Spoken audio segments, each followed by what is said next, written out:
যে কেউ জীবনে যেই জিনিসটা আমরা হতে চাই প্রত্যেকে সেটা হইতে পারবো। জাস্ট আমাদের দুইটা কাজ করতে হবে। নাম্বার ওয়ান হচ্ছে প্রত্যেকে চিন্তা ভাবনা করতেছে কোন শয়তানি বুদ্ধি দিয়ে মানুষকে সবচাইতে বেশি জাহান্নামের রাস্তায় নেওয়া যায়। এক এক করে বুদ্ধি সবাই লিখতেছে।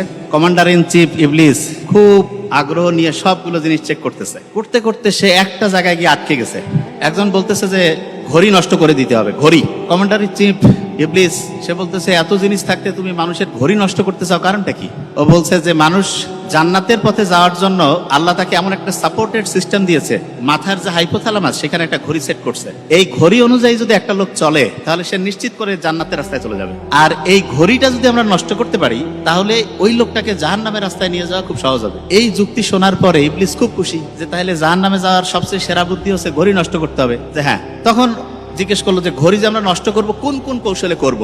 এইটার পিছনে সবাই বুদ্ধি লিখতেছে। যে বুদ্ধিগুলো তারা লিখছে সেগুলো আমরা আলোচনা করার আগে আরেকটা ঘটনায় চলে যেতে চাই। আজ থেকে প্রায় 90 থেকে 95 বছর আগের ঘটনা। গুহার মধ্যে একজন শুয়ে আছে, হঠাৎ করে সেই গুহার বাংকারের মধ্যে বোম পড়ে গেছে। যখন বাম পড়ছে, যে গুহার মধ্যে ছিল সে কিন্তু মনে করছে যে সে বাস্তবেই হচ্ছে গুহায় বোম পড়েছে। সে যে ঘুমের মধ্যে ছিল সে টেরই পায়নি। সে করলো কি, তড়ি ঘরে করে ঘুমের মধ্যেই বাংকার থেকে বের হয়ে দূরে চলে গেছে। যাওয়ার পরে গিয়ে দেখে যে সে এতক্ষণ যা কিছু দেখছিল সেটা একটা দুঃস্বপ্ন ছিল। যাক, সে চিন্তা করলো যে নিশ্চয়ই মনের মধ্যে কোনো নেগেটিভ জিনিস আসছে, এই কারণে বোধহয় এটা হয়েছে। সে কিছুক্ষণ চোখ মুছতে মুছতে যখন গুহার দিকে যাচ্ছিল, ওই বাংকারটা যেখানে তারা ঘুমাচ্ছিল সেইখানে হঠাৎ করে ওই সময় বোম পড়ে। এবং বোম পড়ার পরে ওই বাংকারের মধ্যে, গুহার মধ্যে যতজন সৈন্য ছিল সব মরে যায়। এই ঘটনাটা যখন ঘটে তখন যে স্বপ্নটা দেখছে সে চিন্তা করছে এটা নিশ্চয়ই স্রষ্টার দ্বারা কোনো একটা সিগন্যাল তার প্রতি, তাকে দিয়ে স্রষ্টা অনেক বড় কিছু করবে। এবং সে এই জিনিসটা এত বেশি মোটিভেটেড হলো, সাথে সাথে সে ওইখান থেকে লোকালয়ে আসলো, এসে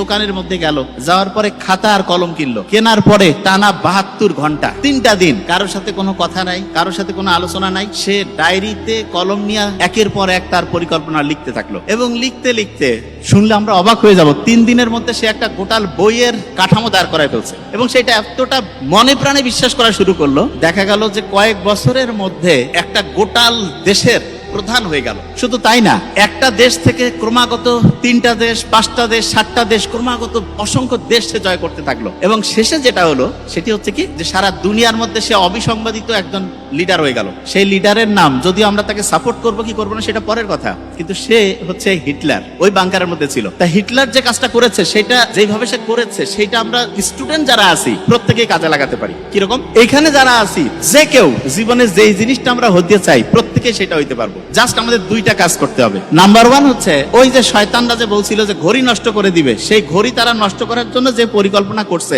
সেই পরিকল্পনা আমাদের ভেস্তে দিতে হবে। এটা নাম্বার ওয়ান। এবং নাম্বার টু হচ্ছে হিটলার গুহার মধ্যে থেকে বের হয়ে যেই পরিকল্পনা যেভাবে লিখছে, আমাদের গোটাল জীবনের পরিকল্পনাটা ঠিক সেইভাবে আমাদের লিখতে হবে। এখানে আমরা যারা যারা আছি প্রত্যেককে আমি একটা লাইন শুধু বলবো। নাম্বার ওয়ান যে লাইনটা, সেটা হচ্ছে এইখানে ঘড়িটা যদি আমরা ঠিক রাখতে পারি, যা হইতে চাই সেটা যদি লিখতে পারি, যতজন সামনে আছি প্রত্যেকেই জীবনে যে জায়গায় যেতে চাই সে জায়গায় অবশ্যই যেতে পারবো।